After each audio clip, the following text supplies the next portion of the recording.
Boa noite, pessoal aí do Instagram. Estamos ao vivo.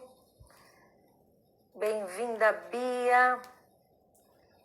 Mande aí para suas amigas estudantes de psicologia, que hoje a conversa vai ser bem legal aqui, né? Então, convide suas amigas para estarem conosco. Olha lá, Jô Castor, seja bem-vindo, meu querido. Daqui a pouquinho vamos começar. Compartilhe aí com seus amigos nossa live. Hoje nossa convidada, a doutora Alessandra. Então daqui a pouquinho ela vai entrar aí. Nós vamos conversar um pouco sobre essa loucura que é a pandemia, né? Olá, Mari Castor, tudo bom, Mari? Olha lá, a doutora já entrou. Vou chamá-la aqui. Olá, pastor Aguinaldo. Olá. Olá, doutora, tudo bom? Tudo bem? Tudo bom? E aí, deu para chegar certinho no tempo? Deu, E a deu. janta? A janta já tá pronta, não? Não, a janta é o marido hoje. Hoje o marido que inventa a janta. Aí sim, hein? Aí é bom, hein? Hoje é dia da pizza, então nós temos uma aqui boa ideia, né? na Uma boa perspectiva aí de acabar a live e pedir uma pizza, né? Vamos fazer isso, É verdade, todo mundo, boa né? ideia. É verdade. Então tá bom, doutora. Doutora, nós vamos começar, né? Eu quero até falar pro pessoal que está chegando aí, que está entrando, chame seus amigos aí, convide as pessoas, né, para participarem conosco, porque é um assunto bem atual, né? Algo que preocupa até, né? Nós como cristãos, né? Não tem como a gente ficar alienado, falar que não, amém, glória a Deus. Estamos passando aí por essa pandemia, né? Não sabemos aí quando as coisas vão mudar mesmo, né? Definitivamente, quando vai voltar, né, as atividades das pessoas, se é que vão voltar, porque eu creio que tem algumas profissões que vão até optar por não voltar também, empresas, né, muitas mudanças. Então vai convidando aí seus amigos para participarem, né, conosco, para terem esse tempo. Se vocês tiverem perguntas conforme a gente vai falando, coloca aí para nós, né, e aí vamos respondendo. Temos esse delay normal aí do Instagram, né? Mas o importante é você ficar ligado nas informações, em tudo aquilo que vai ser conversado, né?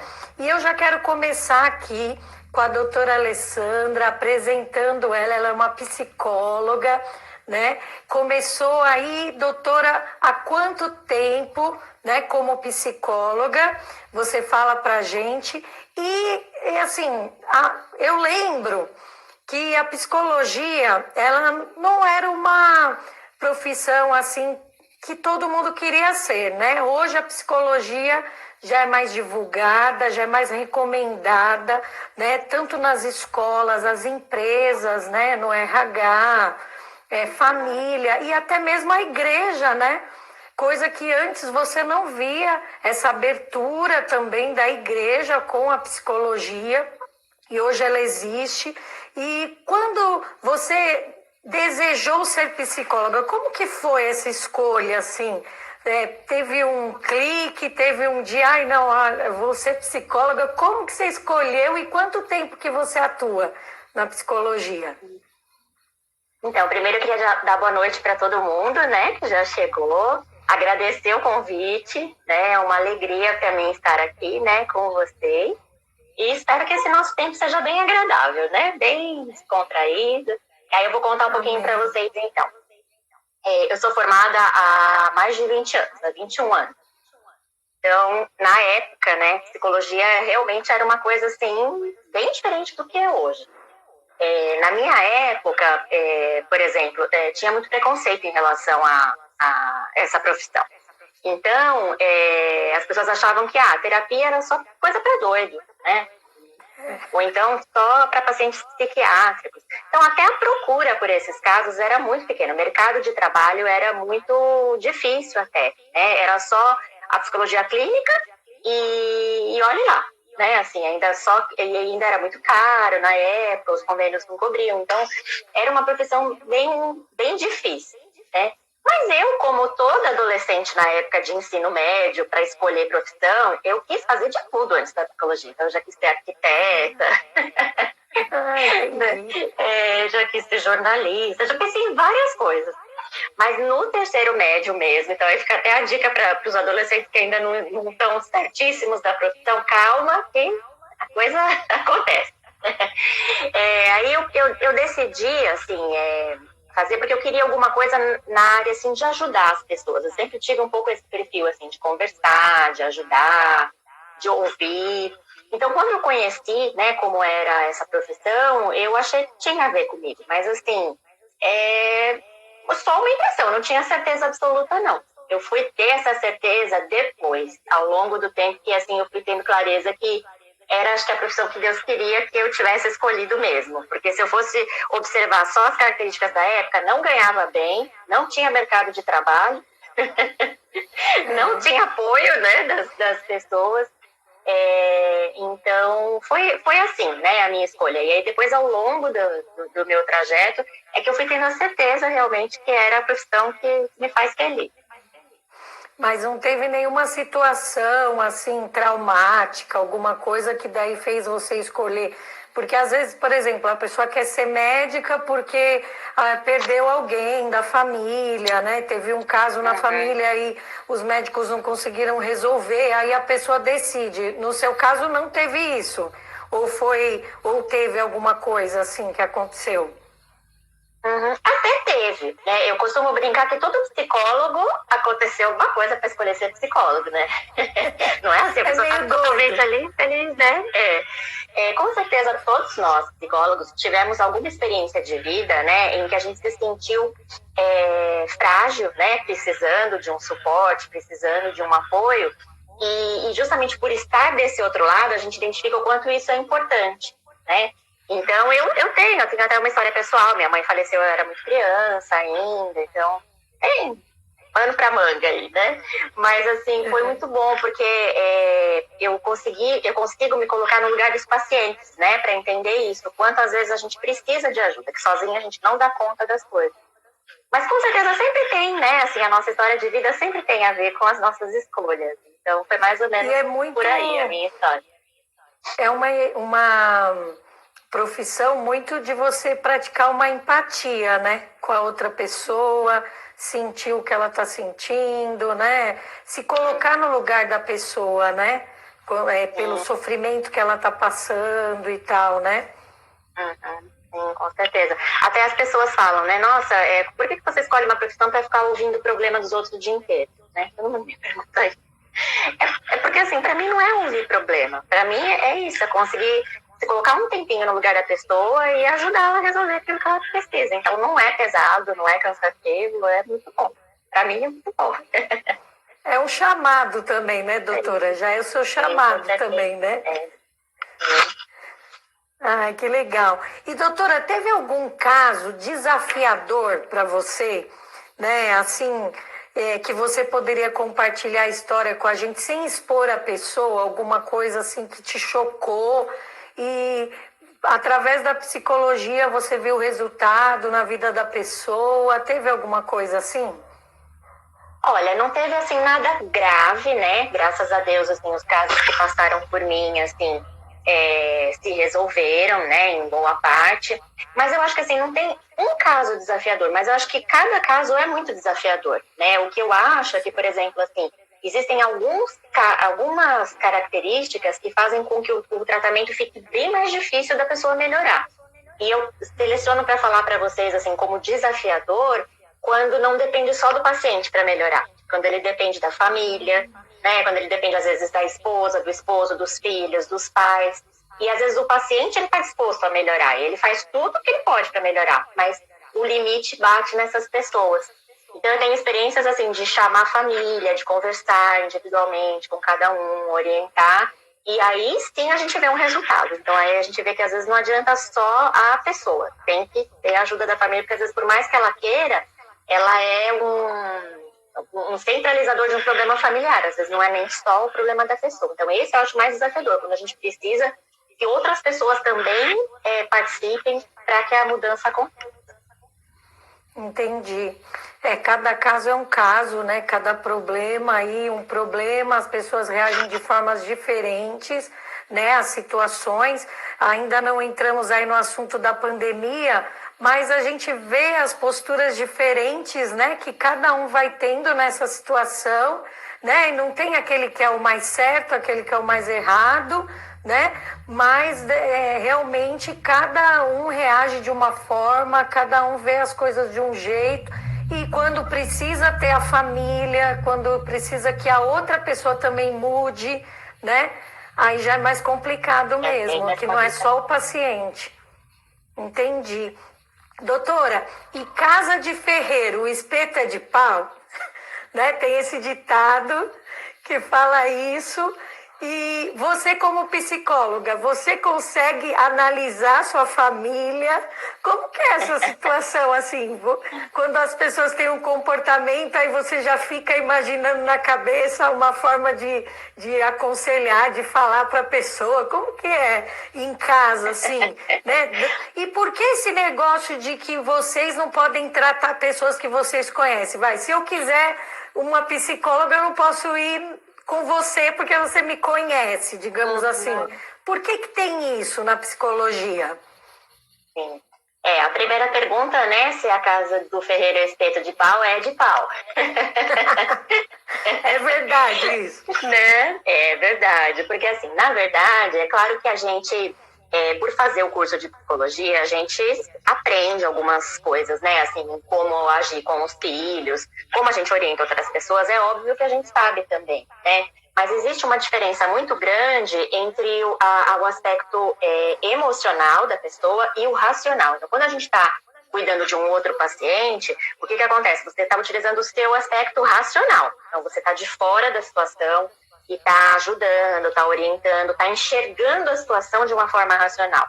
Quando é com a gente até tem um pouquinho disso. Mas o que acontece? A gente age pelo lado emocional. Então, eu não sou a psicóloga, eu sou a mãe, né? Eu não sou a psicóloga, eu sou a esposa. Então, acontece que a gente age muito no emocional. Então, a visão de mundo que a gente tem é de dentro e é emocional.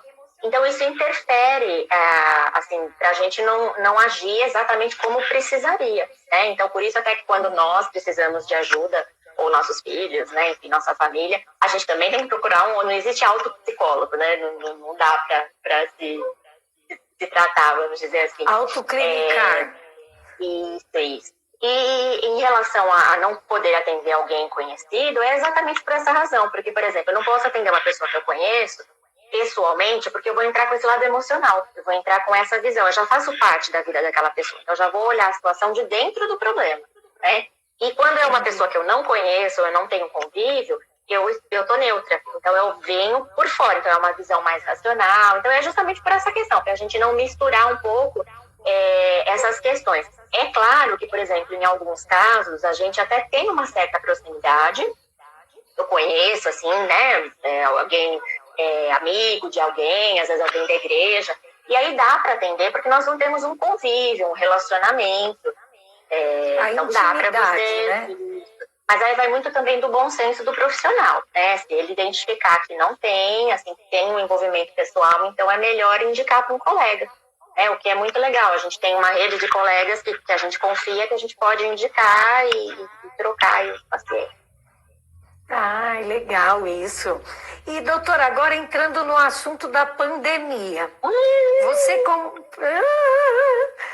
psicóloga, você viu essa mudança brusca de comportamento das pessoas pelo fato de falar, olha, não pode sair de casa, a partir de hoje o serviço não vai ter mais aqui. Então, aí toda essa mudança, pessoas que estão de home office, outras pessoas que até se desligaram, né, das empresas, assim, esse choque, né, que veio com a pandemia, algo muito rápido também. Rápido quando chegou, mas demorado para terminar, né? E a mudança do comportamento das pessoas, doutora? Você percebeu essa mudança das pessoas no comportamento? Sim, a pandemia, ela, acho que assim, interferiu na vida de todo mundo, né? Acho que é muito difícil alguém falar, minha vida não mudou, minha situação não mudou, meu estado emocional não mudou, né? Em primeiro lugar, porque assim, foi uma situação muito nova, né? A nossa geração nunca tinha vivido algo parecido. E não nessa proporção, né? Assim, mundial. Então, assim, às vezes um país ou outro a gente via no noticiário que tinha uma certa doença, uma certa epidemia, mas assim, do jeito que foi agora com o coronavírus, é uma coisa muito nova para todo mundo, tanto para os pesquisadores quanto para as pessoas. Então, assim, o fato de ser um novo, a gente não sabe o que é, não domina. Então, isso é muito assustador, isso gera muito medo. Né? E o medo é uma reação normal do ser humano, é um sentimento. Né? Então, é até natural que a gente tenha medo diante de uma coisa que a gente não sabe, que a gente não conhece, né? Principalmente porque ela trouxe o contexto de doença, né? De morte. Então, as pessoas começaram a ficar com medo, não só de ficarem adoecidas ou disso interferir na vida delas, mas que, de fato, de perder a vida. E a gente não sabia, né, desde o começo, quais eram as pessoas mais vulneráveis. E aí depois teve aquele protocolo, né, de que eram os idosos e casos com outras doenças, mas aí, de repente, começou a morrer gente que não tinha, né, esse perfil. Então, assim, tudo isso foi muito assustador, né? Então, com certeza, afetou todo mundo. Como você falou, Bispa, assim, foi muito de repente, né? Assim, então, do dia para a noite surgiu, e aí em 2 semanas, e aí quarentena, e aí você abria a janela, não tinha ninguém para essa cidade fantasma, né? Então, tudo isso mudou a rotina. As pessoas não podiam sair na rua, não podiam ir trabalhar, não podiam estudar, não podiam ir no mercado, não podiam passear. Né? Então, isso foi muito assustador, porque mudou a rotina das pessoas. Então, as pessoas começaram a trabalhar em casa, as crianças a estudar em casa, que também deu vários problemas, né, com a aula online, a dificuldade, às vezes, dos pais poderem ajudar e não saberem, às vezes, né, como otimizar ali o tempo, o trabalho, casa. Então, assim, ficou uma rotina muito diferente da rotina que as pessoas tinham, né? Outra coisa que mexeu também foi que, assim, as pessoas tiveram que adiar os projetos, né? Então, a gente, às vezes, tinha projetos para o segundo semestre, viagens marcadas, coisas que você ia fazer, mudar, trabalhar, e, de repente, não, está congelado. Guarda no congelador só daqui, né, 6 meses. Então, assim, impactou na vida de todas as pessoas e de todas as idades, né? Desde a criança que estava acostumada a sair, brincar, passear, né? Até o idoso que gostava de dar uma voltinha, que podia, né, ainda resolver as próprias coisinhas, agora tem que ficar em casa, né? Então, assim, pegou todo mundo de surpresa, né? Com uma coisa nova, assustadora, e que não tem hora para acabar, a gente ainda não sabe, né? Não tem vacina, não tem remédio.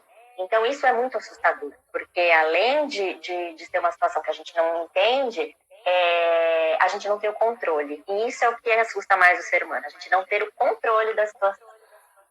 Então, acho que isso que foi o que mais, né, e a questão da liberdade, né, que foi privada. Então, a gente acha que a gente achava que estava tudo bem, né? A gente acordava, ia trabalhar, vivia, de repente a gente viu que não, né?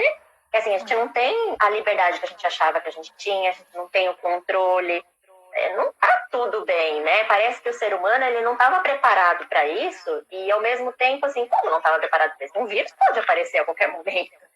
Um vírus pior que o coronavírus pode aparecer a qualquer momento. Mas a gente agia como se estava tudo bem, né? Tudo controlado mesmo. Então, isso gerou muita angústia nas pessoas. E essa mudança, né, de comportamento, de hábitos, tudo isso vai mexendo com a cabeça da pessoa. E até também, doutora, o excesso de informação, né, que acaba trazendo uma desorientação, porque uma hora era não usa máscara, só quem está doente. Depois, agora todo mundo tem que usar máscara.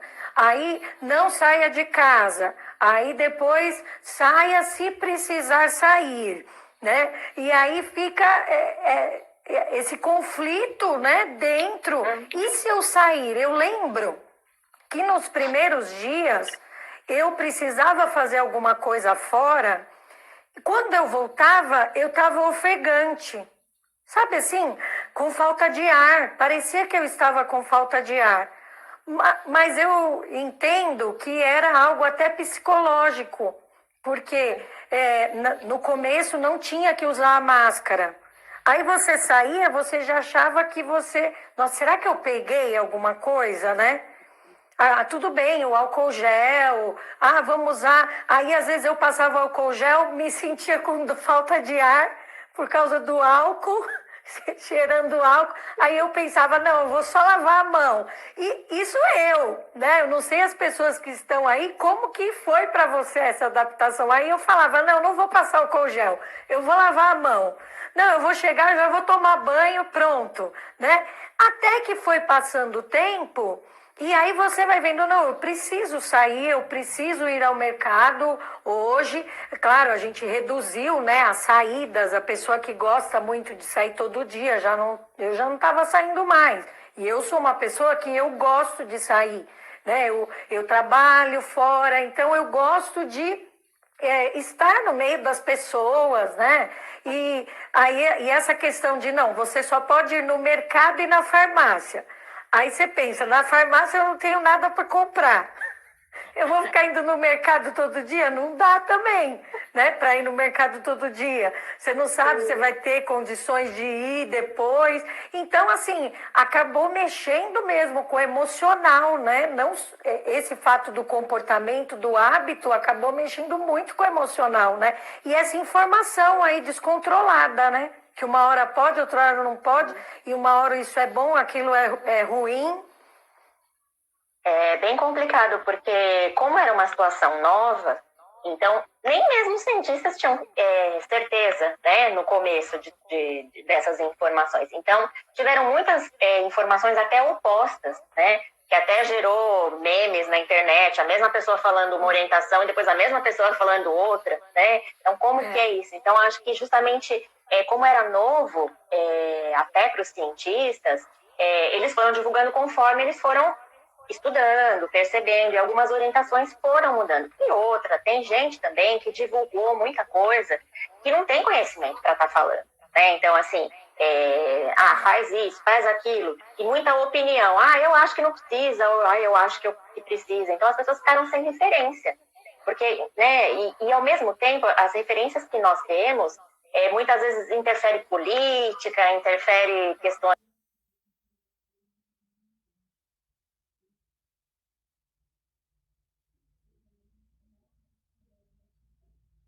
A gente fica em dúvida mesmo, quem que a gente vai ouvir, né? Então, isso gera mais instabilidade ainda emocional, né? Porque, poxa, se nem os órgãos competentes têm clareza exata do que deve ser feito, né? Então, isso impactou muitas pessoas, sem dúvida. É verdade. E, doutora, também o comportamento nas redes sociais, né? Porque antes era partiu igreja, né? Era a foto lá, partiu igreja, partiu balada, partiu happy hour, agora eu não posso ir em lugar nenhum. Mudou também esse comportamento nas redes sociais, né? Sim. Na verdade, agora o que está em alta é isso, são as lives, né? As lives, as redes sociais para as pessoas matarem a saudade, para elas se encontrarem, né? Para conversar. Muitas pessoas que tinham o hábito de se encontrar fazem grupos, né? Para conversar. Então, assim, o online, ele se tornou parte da nossa vida, mesmo de quem não tinha muito esse hábito. Por exemplo, eu não tinha muito hábito de conversar online, sou ainda, né, dos tempos antigos. Então, mas a gente teve que se adaptar e virou uma, né, compras pela internet, as pessoas mudaram todos os hábitos, né, e nas redes sociais, antes a gente via muito isso, né, vou em tal lugar, e as pessoas mandavam fotos, a gente tem visto muita recordação, né, há 3 anos, e aí mostra Os fotos, TBTs, né? Isso. Então as pessoas mostram, né? Muitas mensagens também de força, né? De mensagens bonitas, em que, né, mostra que é um tempo. Isso une, né, as pessoas.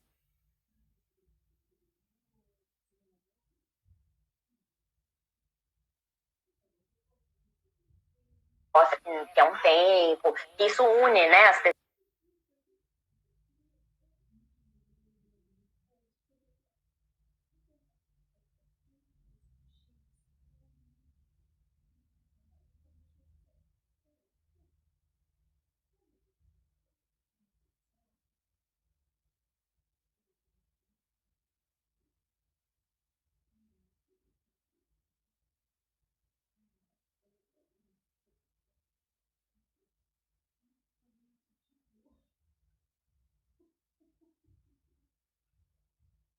Mostra que é um tempo, isso une, né, as pessoas, assim, da gente entender que todos nós, toda essa tecnologia é uma bênção. Mas também o que acontece, as pessoas às vezes vão se perder dentro disso, né, vão ficar só nas redes sociais ou se isolar de pessoas mesmo depois. Então isso é uma coisa que tem que ser revista ao longo aí da quarentena e no pós-quarentena. E o que eu gosto também, doutora, são das receitas, né? Eu nunca vi tanta receita de comida. A gente fica tentando fazer as coisas aqui em casa, mas aí você vai fazer a receita, falta um ingrediente. Aí não pode sair pra comprar. Meu Deus, vou ter que ir até o mercado. Aí para ir no mercado tem que pôr a máscara. Aí quando volta tem que tomar banho. Aí você já desiste de fazer a receita, né? Mas tem muito também, né? Receita. Antes tinha foto de aniversário, né? Todo mundo, festa. Até pro pessoal que marcou casamentos, né? Foi difícil isso, né? Essa situação bem difícil. Inclusive, assim, né, as selfies, né, elas estão bem mais reduzidas, né? As pessoas faziam selfies em todos os momentos da vida delas. Só que agora na quarentena as pessoas não arrumavam o cabelo, não se maquiavam. Estão de pijama. Estão de pijama. Não tem muita coisa interessante porque é sempre igual. Então as selfies também diminuíram muito, né? É verdade, é verdade. Então não foi uma mudança mesmo, né, em todos os aspectos. Né, um pouco temporária, porque né, a gente retomando a nossa vida, mas eu acho que vai ter que ficar também esse pensamento, né? Talvez não retome exatamente como era. Então a gente vai precisar até muito das redes sociais, né, e da internet como um todo, até para aprendizado, cursos, enfim, mas vai ter que ser repensado sim. É verdade. Doutora, eu estava vendo aqui junto com o bispo, né, que tem pegando esse gancho aí das redes sociais, tem um efeito Dunning-Kruger.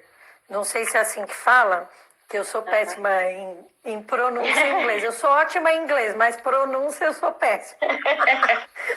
E onde a pessoa ela acha que ela entende de tudo e toma decisões e até prejudica a sua vida. Ah, não, eu domino esse assunto, eu sei. E aí o pessoal começa a colocar muita coisa na internet como se fosse verdade, né? Como até a doutora falou.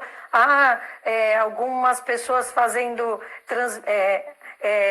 vídeos, né? Falando como se fosse a pessoa mais entendida do mundo. Aí você vai ver, não é nada daquilo.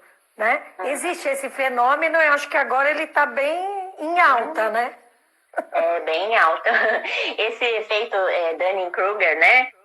Esses dois nomes, Dunning-Kruger, são sobrenomes de dois psicólogos que caracterizaram essa síndrome, né? E observaram, estudaram, que é justamente esse comportamento, né? Do sabe-tudo, né? Aquele que acha que ele tem o conhecimento sobre aquele assunto, ele está certo, ele em geral não reconhece que não tem o conhecimento correto para falar sobre aquele assunto e dá o palpite, né? Então, nas redes sociais a gente vê muito isso, né? Aquelas receitinhas contra o coronavírus, né? Então, faz um chá com limão, com azeite, vinagre e vai curar o coronavírus. Não, o limão, azeite e vinagre é muito bom na salada, né? Mas no coronavírus não tem nada, né? Ou então, toma tal remédio ou não toma tal remédio, ou então, né, usa essa medicação, ou não faça isso, ou faça aquilo. Então, assim, agora isso tem aumentado muito. Isso já é um comportamento que, assim, é claro que quando a gente fala desse efeito, Existem pessoas que têm uma síndrome disso, que é absurdamente exagerado e de em vários aspectos.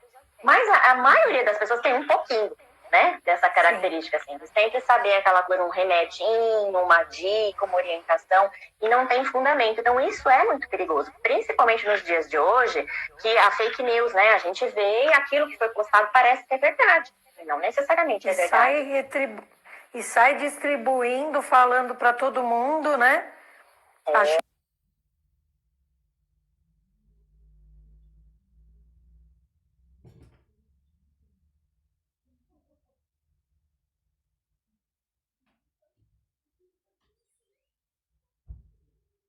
Uma pessoa que tem experiência naquele assunto, né, pegando o gancho agora, é isso, porque o contexto deles lá é diferente do nosso. Então a gente tem que ver dentro do nosso contexto, né? Então essa coisa que é uma verdade que serve para todo mundo é meio perigoso mesmo, bem perigoso. É verdade. E doutora, nesse período de isolamento, existem alguns exercícios que a gente possa fazer para melhorar o nosso emocional? Porque é aquela a batida do coração, né? Uma hora você tá feliz, outra hora daí fica depressivo, aí uma hora, ai, que maravilhoso, aí outra hora já cai, né? Por causa desse isolamento, aí, ai, queria, como a doutora falou, ter o controle, né? Das coisas e não tô tendo mais, então isso está sendo difícil. E existem exercícios que a gente possa fazer para que a nossa mente não seja tão afetada, fique saudável, igual o pessoal que está malhando na internet. O pessoal está malhando e a gente está comendo assistindo, né? Eu, pelo menos, estou comendo assistindo. Nossa, que exercício bom. Eu sou dessas. Não sei você, mas eu sou dessas. Também. Mas tem esses exercícios para a mente, assim? Existe isso? Tem, porque assim, né, quando a gente fala de exercícios, normalmente a gente associa a questão física, né, por causa do corpo, enfim, mas a gente esquece que o nosso cérebro, ele é um músculo também, né, ele é corpo também, a nossa mente é corpo também. Só que o exercício que a gente faz para o corpo é diferente do exercício que a gente faz para a mente, né? Como que a gente exercita a nossa mente? Pensando, refletindo, se distraindo. Então, tem uma série de dicas que sim, a gente pode fazer agora, principalmente na quarentena, não só para a quarentena, mas para toda a nossa vida, que faça com que a gente passe melhor por essa fase e saia dessa pandemia mais maduro, mais tranquilo, para enfrentar outras situações que a gente possa vir a enfrentar na nossa vida. Então, até coloquei umas diquinhas aqui para falar. Pode falar, vamos tentar falar rapidinho aí, por causa do nosso tempo, né? Mas, assim, a primeira coisa é saber que, assim, o ser humano, ele tem uma capacidade de resiliência. Então, quando a gente fala assim, eu não vou aguentar essa situação. Não, a gente vai aguentar essa situação. A resiliência significa, assim, né, aquela capacidade de esticar e voltar. Imagina um elástico, né, que a gente estica e volta, estica e volta. Então, o ser humano, ele tem essa capacidade de resiliência de passar por qualquer situação. Qualquer situação. O que acontece? A pessoa, cada situação difícil que ela vai passando, ela vai desenvolvendo isso, que é como se fosse o exercício, né? De entender que, olha, eu passei por essa situação, foi difícil, mas eu consegui. Então, o primeiro exercício seria você lembrar de outras situações também difíceis que você passou na vida, porque eu acho que todos nós devemos já ter passado uma situação, né? Não igual a da pandemia, diferente, mas talvez tão complicada quanto em outro aspecto. Então, esse lembrar de coisas que a gente já superou, que a gente já deu conta, isso é um exercício para que a gente continue dando conta e treinar a nossa resiliência. Então, um treino aí, né, em vez de academia, é lembrar, né? E tem até um versículo que fala, né, que a gente tem que trazer a nossa memória, né, as coisas boas. Então, é justamente isso, assim, treinar e entender que, poxa, se eu passei já por isso, eu vou conseguir passar de novo. E aí uma coisa vai ajudando a outra, né? A outra dica é a empatia. Eu acho que é assim, a gente entender que assim, nossa, a minha vida tá complicada. Então, ela tá complicada, mas a vida de todo mundo também ficou complicada, né? Então, quando a gente entende que todos nós estamos passando por isso, e se as pessoas estão encontrando força, se elas estão encontrando uma maneira de reagir a tudo isso, então nós também vamos conseguir. Né? Então, às vezes, a gente se isola no nosso sofrimento. Nossa, minha vida está muito difícil. Então, está muito difícil. Não é que a gente está falando que não está, mas a vida de todas as pessoas agora estão difíceis. Né? Então, assim, não é que a gente quer ver a tragédia do outro, mas ao ver a tragédia do outro, a gente se coloca no lugar do outro e entende que a gente está sofrendo, mas que o outro também está sofrendo. E às vezes isso ajuda, né? Poxa, eu tô com uma dificuldade. Poxa, mas a dificuldade do meu irmão é pior que a minha. Aí a gente até, né, melhora. Então essa é uma outra dica. Agora, assim, uma das principais dicas que eu acho que é importante nessa pandemia é o bom humor, né? Não só na pandemia, mas nas dificuldades. Eu até brinquei, né, que eu gosto muito dos memes, e quem me conhece pela internet sabe que eu adoro colocar umas piadinhas lá, né? Porque, assim, toda situação difícil, se você tem uma visão mais otimista, mais leve, mais brincalhona, aí você consegue passar melhor, porque, assim, o problema em si não vai mudar, né? O problema vai estar ali, você vai ter que enfrentar. Se você enfrentar de uma forma positiva, você vai conseguir enfrentar melhor do que se você se desesperar, se você ficar com medo, se você ficar pessimista. Né? E então, o bom humor é bom para a gente amenizar, às vezes, esse sofrimento que nós vamos ter que passar, que não dá para evitar. Quando dá para evitar, ok, mas quando não dá para evitar, né? E aí a última, e talvez assim, a principal dica, né, eu acho, que é a questão da fé. Né?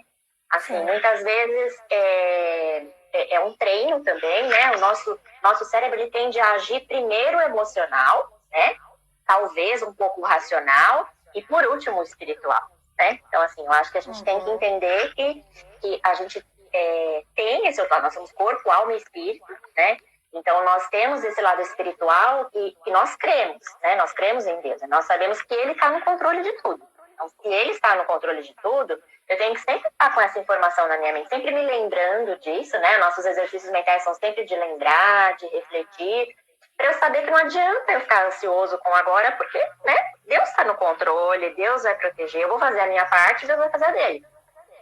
Mas, assim, a gente crer, né, e ter a fé de que nós vamos passar por essa situação, assim como outras gerações passaram por situações assim também, de doenças, de outras coisas, nós vamos conseguir passar também. Então, assim, acho que essas são as principais dicas em termos, assim, de como reorganizar o pensamento para enfrentar tudo isso.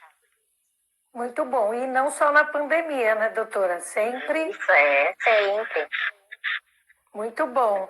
E, doutora, assim, você falou sobre a fé e a razão, né? Tem essa luta, né, da fé e a razão, da ciência com a religião, né? E a palavra de Deus, você como uma psicóloga cristã, ela te ajuda como psicóloga, né, para aconselhar as pessoas, porque a palavra de Deus, ela tem muitos ensinamentos, né, para a vida. Quando a gente tem um encontro com Jesus, parece que as coisas, elas abrem uma cortina, né? E você começa a entender muitas coisas e ver de uma forma espiritual, né? Como psicóloga, você vê também esse lado espiritual e te ajuda ou, em alguns casos, cria um conflito ali na hora de atender a pessoa?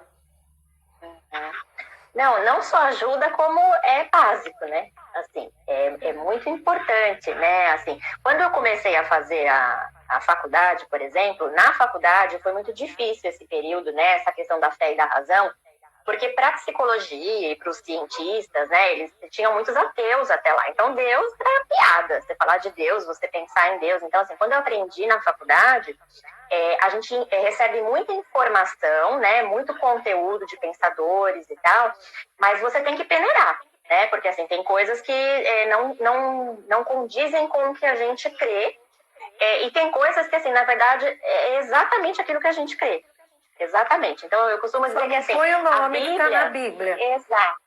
A Bíblia, ela é o perfeito manual para um psicólogo, né? Eu acho que, assim, além de todos os livros, todos os cursos que a gente pode fazer, eu acho que a gente tem que ter a Bíblia ali do lado, porque, assim, a Bíblia, ela fala, né, de uma linguagem poética, mas ela fala, às vezes a psicologia fala algumas coisas só com umas palavras mais rebuscadas, mais enroladas, mas falou a mesma coisa que já estava na Bíblia. Muito isso, né? Até porque, assim, Deus que criou a nossa mente, né? Então, quem é que conhece melhor do que ninguém o funcionamento da nossa mente? O Criador, né? Então, toda a psicologia, ela sendo baseada na Bíblia, ela é muito mais produtiva, porque, na verdade, a gente dá até uma paz de saber, assim, que Deus, ele já entende. Por exemplo, para mim, eu sempre penso assim, quando eu começo um atendimento, que Deus já sabe o que está acontecendo com aquele paciente. Eu só preciso, né, entender. E aí depois eu só preciso de novo entender o que ele quer que eu fale pro paciente. Então eu me sinto só um canal, né? Porque com certeza... né? Um canudinho, exatamente. Para que eu possa ajudar a pessoa. E não necessariamente a gente precisa falar coisas de Bíblia ou de religião, né? Se bem que eu sempre dou um jeitinho de fazer a pessoa mesmo colocar o assunto